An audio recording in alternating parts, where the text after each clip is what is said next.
आज हम इस वीडियो में कवर करने वाले हैं टाइप्स ऑफ केमिकल रिएक्शंस के बारे में। ये केमिकल रिएक्शंस कवर करने के बाद आपका इन रिएक्शन से रिलेटेड कोई भी डाउट नहीं बचेगा और आप इसमें 90% से ज़्यादा आप अपने नंबर स्कोर कर पाएंगे। अंडरस्टैंड कर सके, समझ सके इन रिएक्शंस को, इसके लिए मैं आपके लिए लाई हूँ ईजी एग्जाम्पल्स। इन ईजी एग्जाम्पल्स को कवर करने के बाद जैसे आपके एग्जाम आने वाले हैं तो आपका जो डर है अंदर वो बिल्कुल खत्म हो जाएगा इन रिएक्शंस को कवर करने के बाद। चलिए स्टार्ट करते हैं। सबसे पहले हम पढ़ेंगे टाइप्स ऑफ केमिकल रिएक्शन में कॉम्बिनेशन रिएक्शन। कॉम्बिनेशन वर्ड का मतलब ही होता है कंबाइन। कॉम्बिनेशन का मतलब है कंबाइन। तो इसमें आपको क्या करना है, आपको कोई भी दो चीजें दी जाएगी। जैसे मान लीजिए एक ए आपको एक रिएक्टेंट दिया, एक बी रिएक्टेंट है आपके पास।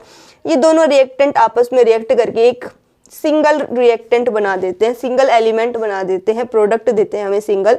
तो ये इस टाइप की रिएक्शन को हम कंसीडर करते हैं कॉम्बिनेशन रिएक्शन में। चलिए स्टार्ट करते हैं हमारे इजी एग्जाम्पल्स के साथ में।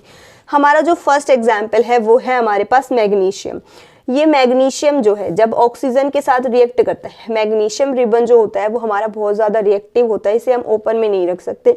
लेकिन जब हम इसे ओपन में रखते हैं, एयर से जब ये अपना ऑक्सीजन लेता है तो ये कॉम्बिनेशन रिएक्शन देता है और हमारे पास बन जाता है magnesium oxide. Magnesium oxide. Next example देखिए, सबसे पहले ये हाइड्रोजन गैस है। हाइड्रोजन गैस जब ऑक्सीजन गैस के साथ रिएक्ट करती है तो मुझे मिलता है वाटर मॉलिक्यूल। ये भी एक क्या है, इसमें दो एलिमेंट्स थे, कंबाइन करके सिंगल एलिमेंट बन गया। तो ये भी हमारा कॉम्बिनेशन रिएक्शन का एग्जाम्पल है। अब हम बात करते हैं अपना थर्ड एग्जाम्पल की। थर्ड एग्जाम्पल में देखिए, ये है हमारे पास कार्बन और ये हमारे पास ऑक्सीजन। कार्बन जब ऑक्सीजन के साथ रिएक्ट करता है, कंबाइन करके ये बना देता है कार्बन डाइऑक्साइड गैस। उसके बाद हम बात करते हैं हमारी फोर्थ रिएक्शन के बारे में। देखिए, ये है मेरे पास H2 मॉलिक्यूल यानी कि है हाइड्रोजन गैस, और ये है मेरे पास Cl2। Cl का मतलब है क्लोरीन, तो ये है मेरे पास क्लोरीन गैस। जब मेरे पास हाइड्रोजन गैस और क्लोरीन गैस आपस में कंबाइन करेगी तो मेरे पास बन जाएगा HCl। HCl का काम क्या होता है, HCl एक मेरे पास क्या है, एसिड। तो जो भी हमारी इंडस्ट्रीज वगैरह में HCl यूज होता है वो हमारा इस रिएक्शन से प्रिपेयर कर सकते हैं। Hydrogen gas chlorine gas combine करके बना देता है HCl। उसके बाद फिफ्थ रिएक्शन है हमारे पास सोडियम। देखिए, Na का मतलब है सोडियम। इसमें दो मॉलिक्यूल्स लिए हैं मैंने सोडियम की। जब ये सोडियम क्लोरीन गैस के साथ रिएक्ट करता है, कंबाइन करके मेरे पास आ जाता है सोडियम क्लोराइड। देखिए आगे नेक्स्ट रिएक्शन नंबर है मेरे पास 6। ये है मेरे पास ये है हमारे पास आयरन। ठीक है, एक मॉलिक्यूल है तो हम इसे आयरन कहेंगे। अगर मेरे पास दो मॉलिक्यूल्स है तो मैं उसे फेरस कहूंगी, और मेरे पास तीन मॉलिक्यूल्स है तो मैं उसे फेरिक कह दूंगी। ठीक है, फेरस हम इसे सिंपली आयरन लेके चलेंगे। ये आयरन है। आयरन जब मेरे पास सल्फर से साथ रिएक्ट करेगा, S4 सल्फर, तो जब आयरन सल्फर के साथ रिएक्ट करता है, कंबाइन करके बना देता है ये आयरन सल्फाइड। नेक्स्ट रिएक्शन देखिए, ये है मेरे पास Ca का मतलब है कैल्शियम और O का मतलब है ऑक्सीजन। तो कैल्शियम और ऑक्सीजन मिलकर मेरे पास बन गया कैल्शियम ऑक्साइड। ये कैल्शियम ऑक्साइड जो है मेरे पास, जब ये मेरे पास वाटर के साथ रिएक्ट करता है तो कंबाइन करके ये मेरे पास बना देता है कैल्शियम हाइड्रोक्साइड। ये जो कैल्शियम ऑक्साइड है ये मेरे पास क्या है, कोई क्लाइम है, और ये कंबाइन करके मेरे पास बना देता है कैल्शियम हाइड्रोक्साइड यानी कि स्लेक्ड लाइम। इसको हम कहते हैं स्लेक्ड लाइम और इसको हम कहते हैं लाइम और क्विक लाइम। देखिए, ये जो कैल्शियम हाइड्रोक्साइड है इसी को हम यूज करते हैं अपने वाइट वॉश के रूप में। क्या होता है, जब ये कैल्शियम हाइड्रोक्साइड जब बन जाता है, इसको जब हम वाटर सबसे पहले हमने कैल्शियम कार्बोनेट में जब हम वाटर ऐड करते हैं तो मेरे पास कैल्शियम हाइड्रोक्साइड बन जाता है, और इसे ये कैल्शियम जो हम अपनी दीवारों पर पेंट करते हैं वो यही कैल्शियम हाइड्रोक्साइड होता है। लेकिन शाइन जो होती है हमारे पास वो कहाँ से आती है, वो देखिए, कैल्शियम हाइड्रोक्साइड जब 2 या 3 दिन हमने वाइट वॉश करा दिया, उसके बाद जो हमारा वाइट वॉश है वो क्या करता है, CO2 एनवायरनमेंट में जो कार्बन डाइऑक्साइड है उसके साथ रिएक्ट करता है। रिएक्ट करने के बाद शाइन लेयर बन जाती है उसके ऊपर। ये शाइन हमारी किस वजह से आती है, ये आती है कैल्शियम कार्बोनेट बनने की वजह से। देखिए, कैल्शियम हाइड्रोक्साइड और उसके साथ CO2 यानी कि मेरे पास क्या हो गया, 2 CO2, एक ऑक्सीजन यहाँ से आया और यहाँ से क्या निकल गया, ये मेरे पास HO OH दो थे मेरे पास, तो ये एक H2O तो मेरे पास वाटर बन गया और एक ऑक्सीजन इसके साथ कंबाइन हो गया, तो ये बन गया CO3। तो कैल्शियम और CO3 तीनों मिलकर क्या बन गए, कैल्शियम कार्बोनेट, और वाटर मॉलिक्यूल अलग हो गया इसके साथ में। तो ये मेरा शाइनी लेयर जो होती है वो होती है कैल्शियम कार्बोनेट की वजह से। आगे देखिए नेक्स्ट रिएक्शन नंबर 8 की बात करते हैं हम। ये है NH3। NH3 का मतलब है yes of course ammonia. NH3 मतलब अमोनिया। अमोनिया गैस जब मेरे पास HCl के साथ रिएक्ट करती है, HCl मतलब हाइड्रोजन क्लोराइड, हाइड्रोजन क्लोराइड के साथ जब ये रिएक्ट करती है कॉम्बिनेशन रिएक्शन देती है ये मुझे, ये दोनों कंबाइन कर जाएंगे। देखिए एक हाइड्रोजन इसके साथ ऐड हुआ, क्या बन गया NH4 और ये इसके साथ Cl, तो ये बन गया मेरे पास अमोनियम क्लोराइड। नेक्स्ट देखिए ये है मेरे पास CO, एक कार्बन एक ऑक्साइड, यानी कि कार्बन और एक को हम कहते हैं मोनो। तो कार्बन जब ऑक्सीजन के साथ रिएक्ट करे, कार्बन मोनोऑक्साइड जब ऑक्सीजन के साथ रिएक्ट करती है तो ये मेरे पास बन जाती है कार्बन डाइऑक्साइड। CO2 का मतलब है कार्बन डाइऑक्साइड। अब हम बात करते हैं हमारी 10वीं रिएक्शन के बारे में। ये देखिए ये है S का 4 सल्फर और O का मतलब है ऑक्सीजन। सल्फर डाइऑक्साइड, दो ऑक्सीजन है तो ये डाई हो गया। सल्फर डाइऑक्साइड जब ऑक्सीजन के साथ रिएक्ट करता है तो ये क्या बन जाता है, देखिए ये SO है मेरे पास में और ये O है मेरे पास। इसके दो मॉलिक्यूल्स थे मेरे पास में, हम इसको ऐसे लिख लेते हैं SOO। ठीक है, अब देखिए क्या होता है, ये एक ऑक्सीजन इसके साथ चला गया और ये एक ऑक्सीजन इसके साथ चला गया, तो ये मेरे पास बन गया SO3। दो मॉलिक्यूल्स बन गए मेरे पास सल्फर ट्राइऑक्साइड की, तो ये 3 ऑक्सीजन है इसलिए ये बन गया मेरे पास सल्फर ट्राइऑक्साइड। यस, आगे देखिए अब हम बात करते हैं हमारे टाइप्स ऑफ रिएक्शन में दूसरे टाइप की, जिसका मतलब है डीकम्पोजिशन रिएक्शन। सेकेंड रिएक्शन है हमारे पास डीकम्पोजिशन रिएक्शन। ये वर्ड अपने आप में बता रहा है डी का मतलब है किसी चीज को तोड़ना, ब्रेक डाउन करना। तो इसमें क्या होता है, स्प्लिट होती है। स्प्लिट मतलब टूटना, split up single molecule. Single molecule जो मेरे पास है वो क्या करेगा, स्प्लिट अप करेगा, टूटेगा। जैसे कि मानिए मेरे पास था AB, ये स्प्लिट अप हो जाएगा अलग अलग A और B की फॉर्म में। ये मेरे पास एक सिंगल एल रिएक्टेंट था और जब ये प्रोडक्ट क्या हुआ, इसके अंदर हमने डिकम्पोजिशन किया तो इसका डिकम्पोजिशन होकर मुझे A अलग से मिल गया और B अलग से मिल गया, तो ये 1 से 2 बन गए, तो ये मेरा डिकम्पोजिशन रिएक्शन हो गया। अब डिकम्पोजिशन रिएक्शन हम 3 तरीके से कर सकते हैं। आगे आइए देखते हैं डिकम्पोजिशन रिएक्शंस के बारे में बात करें। ये है मेरे पास, देखिए ये हीट। सबसे पहले हम किसी भी चीज़ को हीट करके, हीट देके, गर्म करके हम क्या कर सकते हैं, उसको डिकम्पोज कर सकते हैं। सेकेंड है मेरे पास इलेक्ट्रिसिटी। उसमें से अगर हम इलेक्ट्रिसिटी पास कर दें, हमने 2 इलेक्ट्रोड्स लगा दिए उसमें और फिर हमने उसमें से लिक्विड फॉर्म में से उसके क्या किया, लिक्विड फॉर्म में से उसमें इलेक्ट्रिसिटी हमने पास की। इलेक्ट्रिसिटी पास करने के बाद क्या होगा, वो जो सिंगल मॉलिक्यूल है मेरे पास वो स्प्लिट अप हो जाएगा। और सेम लाइट के साथ भी ऐसे होगा। लाइट हमारी किसी भी लाइट, कोई सी भी लाइट हो सकती है, सनलाइट हम यूज़ कर सकते हैं, बल्ब की लाइट यूज़ कर सकते हैं। ये जो लाइट है इससे हम किसी एलिमेंट के ऊपर जब हम लाइट डालेंगे तो हमारा क्या होगा, वो एलिमेंट स्प्लिट अप हो जाएगा और हमें डिकम्पोजिशन रिएक्शन दिखा। आइए देखते हैं इसके कुछ सिंपल एग्जांपल्स। सबसे पहले फर्स्ट एग्जांपल है मेरे पास कैल्शियम कार्बोनेट, जिसको हम कहते हैं लाइमस्टोन। कैल्शियम कार्बोनेट जिसे हम कहते हैं लाइमस्टोन।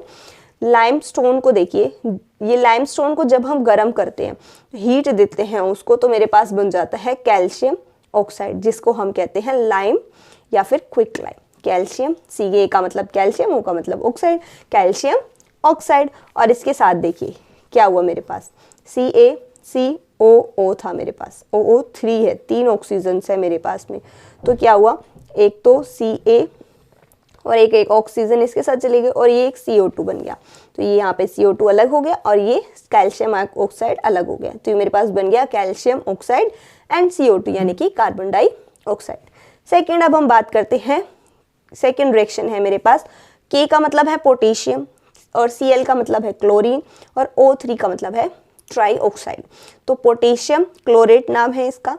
पोटेशियम क्लोरेट को जब हम गर्म करते हैं, हीट देते हैं उसको, तो इसका क्या होता है, ये देखिए KCl यानी कि 2 मॉलिक्यूल्स है मेरे पास, ये अलग हो जाएंगे और जो ऑक्सीजन है ये क्या होगी, अलग हो जाएगी। और ऑक्सीजन अलग हो गई मेरे पास में, और K का मतलब है पोटेशियम क्लोराइड अलग हो गया। इसमें दो प्रोडक्ट्स मिले हैं मुझे, इसीलिए इसको हम कहेंगे डिकम्पोजिशन रिएक्शन। सिंगल जो है उससे मुझे 2 मिले प्रोडक्ट्स, इसीलिए हम इसको कहेंगे डिकम्पोजिशन रिएक्शन। थर्ड रिएक्शन देखिए, थर्ड रिएक्शन में हम बात करते हैं फेरस सल्फेट की।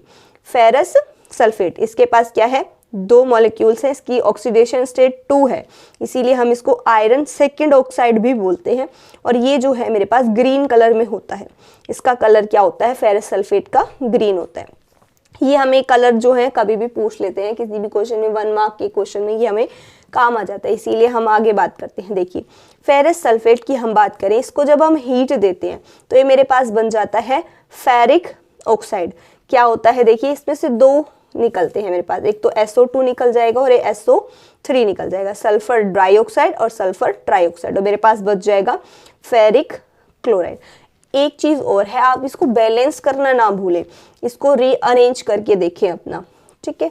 क्या होता है, फेरस सल्फेट के 2 मॉलिक्यूल्स हैं मेरे पास में, तो Fe2 2 मॉलिक्यूल्स यहाँ यूज हो गए इसके, और O3 यानी कि देखिए ऑक्सीजन कितने हैं मेरे पास, 4 2 8 ऑक्सीजन है, 3 और 2 5, 5 और 3 8, बैलेंस हो गया। बैलेंस करना बहुत ज़रूरी है।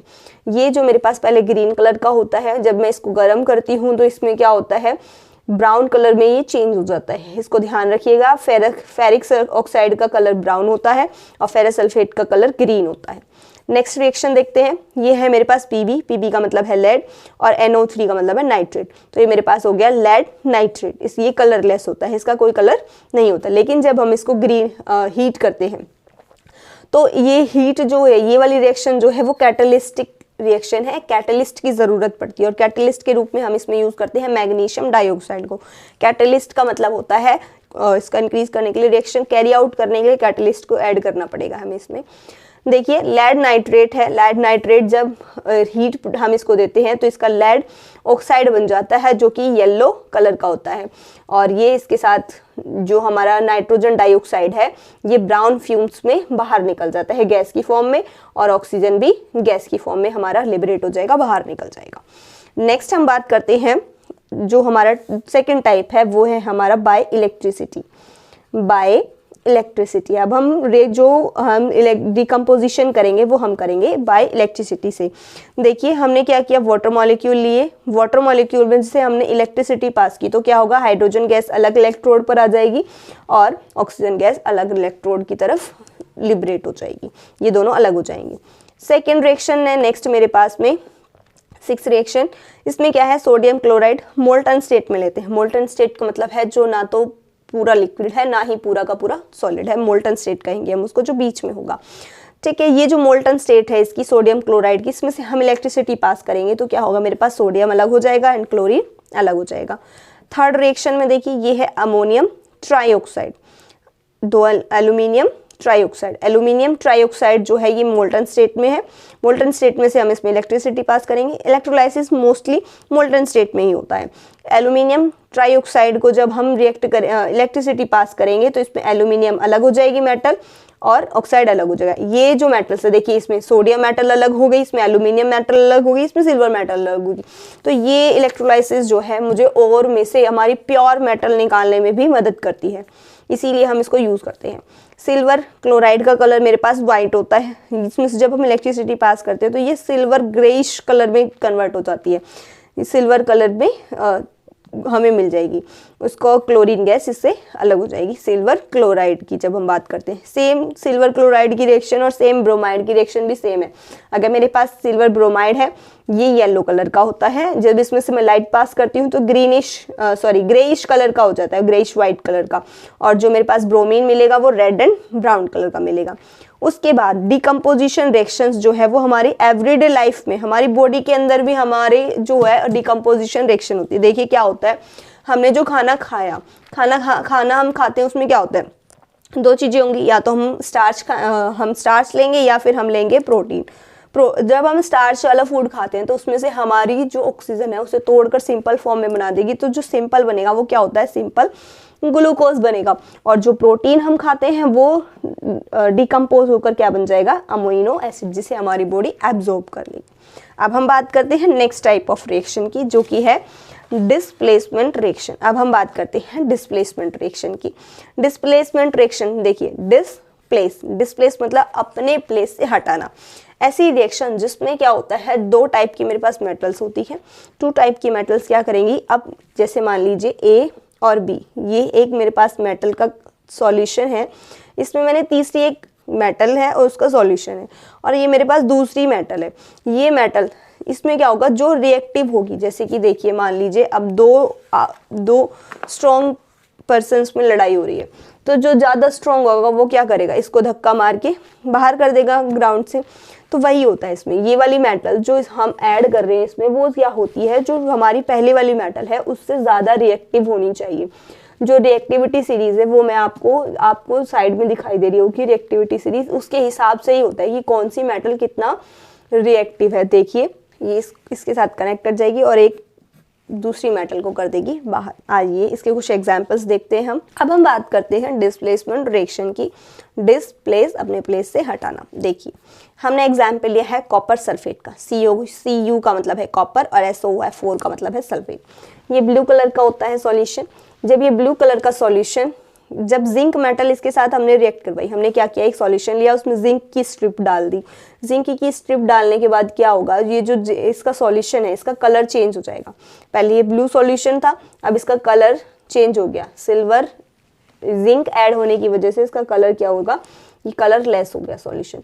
क्या होगा, अगर हमने जिंक डाला है तो सॉल्यूशन पूरा कलरलेस हो जाएगा, लेकिन अगर हमने सिर्फ एक स्ट्रिप, दो स्ट्रिप डाली है तो उससे क्या होगा, इसका कलर जो है डाउन होता जाएगा, फिर एकदम से हमने इसका कलर कलरलेस हो जाएगा। और इसमें क्या होगा, कॉपर जो है हमारे पास वो रेड ब्राउन कलर की उसके ऊपर लेयर मुझे मिल जाएगी।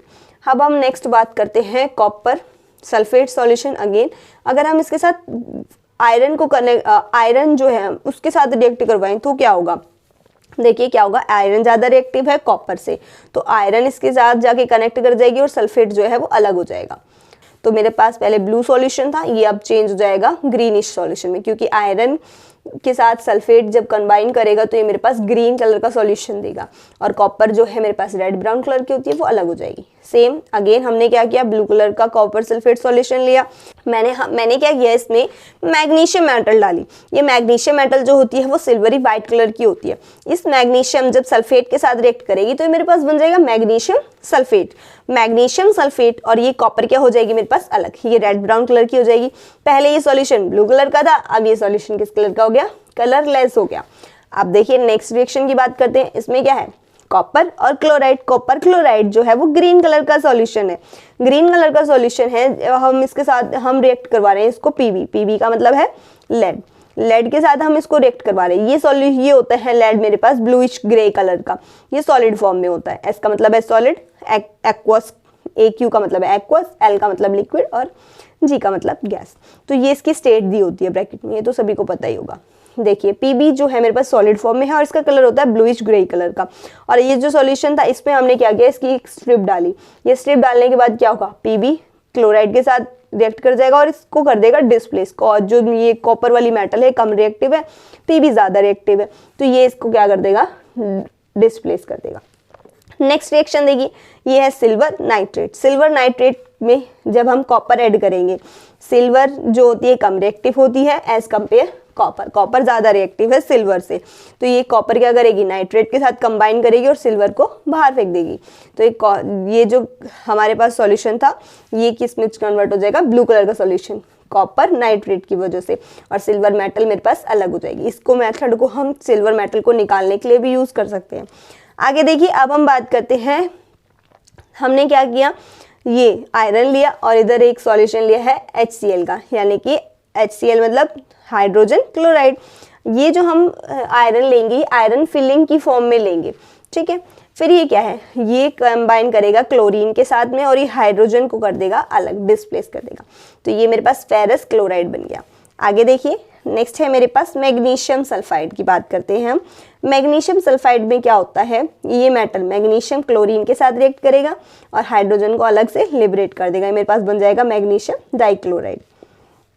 अब हम बात करते हैं नेक्स्ट सोडियम की। सोडियम मेटल जब H2O के साथ रिएक्ट करेगी तो H2O देखिए क्या होता है, HOH, है ना।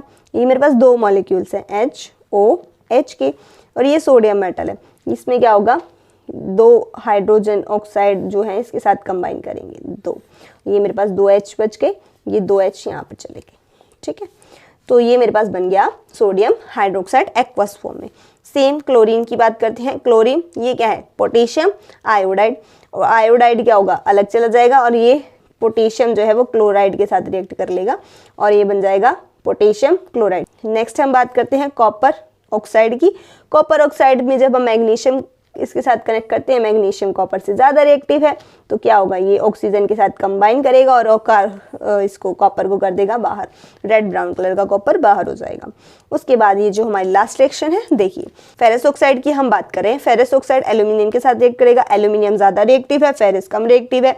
एल्यूमिनियम जो है ऑक्सीजन के साथ रिएक्ट करेगा और इस आयरन को कर देगा बाहर, तो मेरे पास बन जाएगा एल्यूमिनियम ऑक्साइड।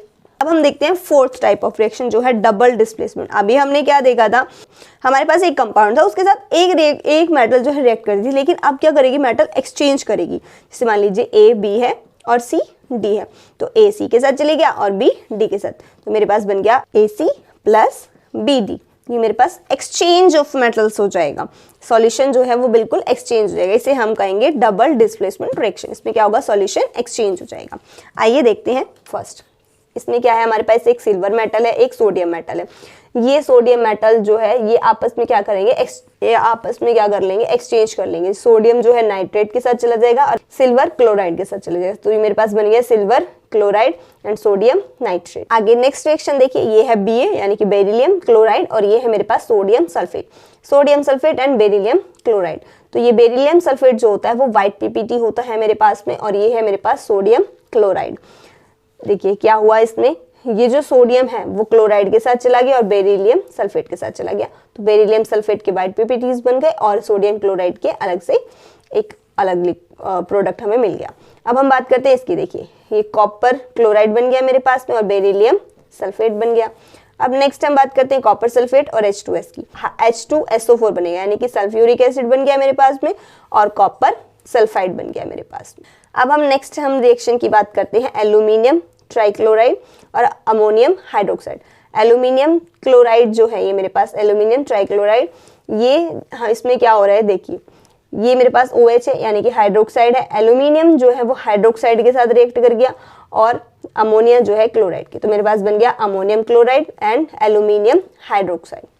हाइड्रोक्साइड नहीं है ये, इसकी वैलेंसी जो है 3 है, तो इसमें इक लग जाता है। जब हमारे पास 3 आ जाते हैं तो एल्यूमिनियम, देखिए इसका जो नाम है वो मेरे पास हो जाएगा एल्यूमिनियम हाइड्रोक्साइड। OH का मतलब होता है ऑक्सीजन और हाइड्रोक्साइड ही कहते हैं इसको। नेक्स्ट हम बात करते हैं लेड नाइट्रेट की। लेड नाइट्रेट जब रिएक्ट करता है पोटेशियम आयोडाइड के साथ में, तो ये आपस में क्या करते हैं, लेड जो है आयोडाइड के साथ कंबाइन कर जाता है और पोटेशियम जो है वो नाइट्रेट के साथ कंबाइन कर जाता है और ये PbI2 बन जाता है और ये पोटेशियम नाइट्रेट बन जाता है। देखिए ये है मेरे पास 7th रिएक्शन, जिसमें हम कहते हैं, इसमें क्या होता है, सोडियम हाइड्रोक्साइड है HCl के साथ रिएक्ट करता है। इसमें क्या होता है, जो सोडियम मेटल है वो क्लोराइड के साथ रिएक्ट कर जाएगी और HO2H जो है वो मेरे पास वाटर मॉलिक्यूल्स बन जाएंगे। H और OH कंबाइन करके वाटर मॉलिक्यूल्स बन जाएंगे। अब हम देखते हैं अपना 5th टाइप ऑफ रिएक्शन जो कि है ऑक्सीडेशन एंड रिडक्शन रिएक्शन। आइए चलिए देखते हैं, सबसे पहले ऑक्सीडेशन क्या होता है, रिडक्शन क्या होता है, समझ लेते हैं हम। सबसे पहले हम 5th अपना टाइप ऑफ रिएक्शन में हम पढ़ते हैं ऑक्सीडेशन के बारे में एंड रिडक्शन के बारे में। इसमें मुझे जो है ऑक्सीडेशन पता होना चाहिए। ऑक्सीडेशन क्या होता है, ऐड ऑफ ऑक्सीजन, या तो ऑक्सीजन ऐड होना चाहिए या फिर हाइड्रोजन रिमूव होना चाहिए। इन दोनों में से अगर कोई भी एक चीज़ हो रही है तो हम कहेंगे ऑक्सीडेशन हो रहा है। सेम हम रिडक्शन की बात करते हैं, अगर हाइड्रोजन ऐड होता है और ऑक्सीजन रिमूव होती है तो हम कहेंगे रिडक्शन हो रहा है। अब हम बात कर लेते हैं ऑक्सीडाइजिंग एजेंट की एंड रिड्यूसिंग एजेंट की। ऑक्सीडाइजिंग एजेंट वो होता है जो हमारा ऑक्सीडेशन करवाता है और रिड्यूसिंग एजेंट वो होता है जो हमें रिडक्शन करवाने में मदद करता है। आइए देखते हैं, सबसे पहले हमारी first reaction copper oxide. Copper oxide जब हाइड्रोजन के साथ रिएक्ट करती है तो हीट हम इसको प्रोवाइड करेंगे, तो इसमें क्या होगा, H2O ऑक्सीजन जो है ऑक्सीजन और हाइड्रोजन कंबाइन कर जाएंगे और ये मेरे पास क्या बन गया, कॉपर। इसमें हम देखेंगे ऑक्सीजन जो है वो रिमूव हुई है, इसका मतलब क्या हुआ, इसका रिडक्शन हुआ है। यहाँ पे रिडक्शन किसका हुआ, CuO का, और ऑक्सीडेशन किसका हुआ, हाइड्रोजन का। तो ये हमसे पूछा जाएगा इसमें कि कौन सा जो मॉलिक्यूल है वो ऑक्सीडाइज हो रहा है, कौन सा मॉलिक्यूल है जो रिड्यूस हो रहा है, तो ये आपको पता होना चाहिए। अब इसमें देखिए H2S की हम बात करते हैं, ये H2S यानी कि हाइड्रोजन सल्फाइड और क्लोरीन की रिएक्शन कर पा रहे हैं। इसमें देखिए क्या हुआ, सल्फर बना मेरे पास और HCl बना। इसका मतलब ये है कि सल्फर ने हाइड्रोजन को लूज किया, यानी कि हाइड्रोजन निकल गया। इसका मतलब क्या है, रिमूव हाइड्रोजन का मतलब है ऑक्सीडेशन, तो इसका क्या हो गया, ऑक्सीडेशन। और इसमें क्या हुआ, ऐड हुआ है हाइड्रोजन, तो इसका हो गया रिडक्शन। तो ये मेरा ऑक्सीडाइजिंग एजेंट है और ये मेरा रिड्यूसिंग रिडक्शन, ये मेरा क्या हो गया, ये मेरा ऑक्सीडेशन करवा रहा है, इसका मतलब ये हो गया रिड्यूसिंग एजेंट। ये अपोजिट होते हैं आपस में। आगे देखते हैं third reaction, zinc oxide carbon के साथ रिएक्ट करके क्या बनाता है, जिंक और कार्बन मोनोऑक्साइड। इसका मतलब है इसने ऑक्सीजन को रिमूव किया, इसका मतलब ये क्या हो रहा है, इसका रिडक्शन। और इधर क्या हो रहा है, ऐड हुआ है, तो ये इसका हो रहा है ऑक्सीडेशन। अब देखिए ये हमारे पास मैग्नीशियम डाइऑक्साइड है और ये HCl है। HCl हाइड्रोजन सल्फाइड, HCl का मतलब है हाइड्रोजन क्लोराइड। इसमें क्या बन रहा है मेरे पास, मैग्नीशियम डाइक्लोराइड बन रहा है, क्लोरीन बन रहा है, वाटर मॉलिक्यूल बन रहा है। अब देखिए इसके साथ से ऑक्सीजन निकला, इसका रिमूव ऑफ ऑक्सीजन का मतलब है रिडक्शन। इसका क्या हो रहा है, रिडक्शन हो रहा है। इसकी हम बात करें, इसमें से देखिए हाइड्रोजन निकला है, इसमें से भी, इसमें क्या हुआ, हाइड्रोजन रिमूव हुआ है। हाइड्रोजन रिमूव का मतलब क्या है, ऑक्सीडेशन। ये हमेशा आपस में एक दूसरे के अपोजिट होते हैं, रिडक्शन होगा तो ऑक्सीडेशन भी होगा, ऑक्सीडेशन होगा तो रिडक्शन भी होगा। जिसमें ऑक्सीडेशन और रिडक्शन दोनों होता है उस टाइप की रिएक्शंस को हम कहते हैं रेडॉक्स रिएक्शन। आगे देखिए लास्ट एग्जांपल है मेरे पास कॉपर और ऑक्सीजन। कॉपर और ऑक्सीजन कंबाइन करके मेरे पास बनाएंगे कॉपर ऑक्साइड, जो कि ब्लैक कलर का होता है। अब हमारे पास लास्ट टॉपिक जो हमारे पास एक और बच गया, वो हमारे पास है इसमें effect of oxidation reaction in everyday life. हमारी जो एवरीडे की लाइफ है उसमें ये ऑक्सीडेशन और रिएक्शन कहाँ यूज होती है। ऑक्सीडेशन रिएक्शन हमारे पास दो जगह यूज होती है, सबसे पहले कोरोजन और रेंसिडिटी। सबसे पहले हम डिस्कस कर लेते हैं कोरोजन ऑफ मेटल्स। अगर हमारी मेटल्स है उसमें क्या हो रहा है, एयर का एक्शन हो रहा है या मॉइस्चर उसके साथ ऐड हो रहा है या फिर कोई केमिकल उसके साथ रिएक्ट कर रहा है मेटल के साथ और उस मेटल को डिग्रेड करता है, उसकी क्वालिटीज को कम करता है, तो हम उसको कहेंगे कोरोजन हो रहा है, उस मेटल का कोरोजन हो रहा है। कोरोजन क्या करता है, उस मेटल को, अगर हम उस मेटल के कोरोजन को ना रोकें तो वो उसको पूरा ईट अप कर जाता है, उसको पूरा का पूरा खा जाएगा, उस मेटल को ख़त्म कर देगा। तो सबसे पहले हम आयरन की बात कर लेते हैं, जिसको हम कहते हैं रस्टिंग। सबसे कॉमन हम ऑब्जर्व करते हैं वो है हमारे पास रस्टिंग। कोरोजन जो होता है वो आयरन में, देखिए Fe का मतलब है आयरन। आयरन को जब हम ऑक्सीडेशन मिलती है, उस ऑक्सीजन मिलती है और उसको मॉइस्चर मिलता है, बारिश के टाइम पे उसको बहुत जो हमारे लोहे के सामान होते हैं, आयरन से बनी चीज़ें होती हैं, उसमें मॉइस्चर प्रेजेंट हो जाता है और वो ऑक्सीजन भी उसको प्रोवाइड होती है। तो ये कंबाइन करके क्या बना देते हैं, रस्ट बना देते हैं, Fe2O3 और XH2O। ये हमारे वाटर मॉलिक्यूल हैं जो कि वेरी करते हैं। अगर ज़्यादा बारिश है तो ज़्यादा वाटर मॉलिक्यूल्स मिल जाएंगे, ज़्यादा रस्ट हो जाएगी। कम अगर मॉइस्चर है उसके पास में तो कम रस्टिंग होगी। इसके लिए हमें अलग अलग मेथड जो है वो लगाने पड़ते हैं टू प्रिवेंट रस्टिंग। तो जैसे कि पेंट कर सकते हैं हम, ऑयलिंग कर सकते हैं, ग्रीसिंग कर सकते हैं।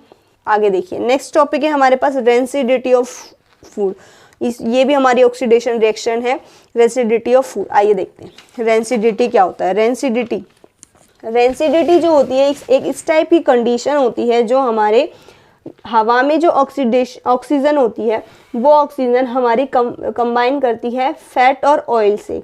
जो हमारे खाने में फैट और ऑयल प्रेजेंट होता है उसके साथ रिएक्ट करती है और उसको क्या कर देती है, खराब कर देती है। जो हमारा अनप्लीजेंट स्मेल निकलता है और हमारा टेस्ट भी क्या हो जाता है, खराब। बेसिकली क्या करती है, ये खाना खराब कर देती है। रेंसिडिटी का जो बेसिक मीनिंग हम समझ सकते हैं वो ये होता है कि खाना जो है हमारा खराब हो जाता है। क्यों खराब होता है, ड्यू टू एरियल ऑक्सीडेशन। हवा में ऑक्सीडेशन होने की वजह से ही हमारा खाना जो है वो खराब हो जाता है।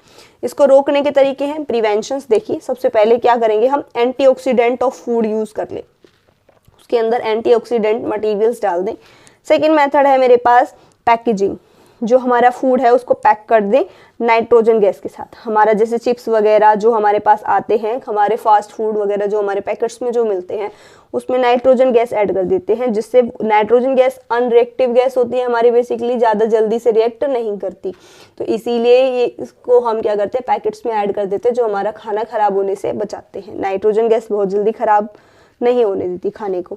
हम थर्ड हमारा है फ्रिज में रख देते हैं, जैसे हम अपने घरों पे करते हैं, खाने को फ्रिज में रख दीजिए। नेक्स्ट है हमारे पास एयर टाइट कंटेनर्स में रख दीजिए, कंटेनर है उसमें हवा ना जाए, इस टाइप से हम उसको पैक कर दें तो हमारा क्या होगा, रेंसिडिटी नहीं होगी। नेक्स्ट और लास्ट मेथड है हमारे पास स्टोरिंग, खाने को लाइट से भी दूर रखें हम, जैसे हमारे गेहूँ ग्रेन्स वगैरह जो होते हैं, हम उनको क्या करते हैं, बोरिया वगैरह में पैक करके रख देते हैं और डार्क रूम्स में रख देते हैं बेसिकली, कि वहाँ पे लाइट ना आए, वहाँ पे हवा ना जाए, वहाँ पे बैक्टीरिया वगैरह ना जाए। ये हमारे मेथड से टू प्रिवेंट रेंसिडिटी। आज का जो टॉपिक है आपका क्रिस्टल क्लियर हो गया होगा, आपको कोई भी डाउट नहीं बचा होगा। ये नोट अगर आपको चाहिए तो ये इसका जो लिंक है वो आपको डिस्क्रिप्शन में मिल जाएगा, और ये सारे नोट्स आपको टेलीग्राम चैनल पे मिल जाएगी।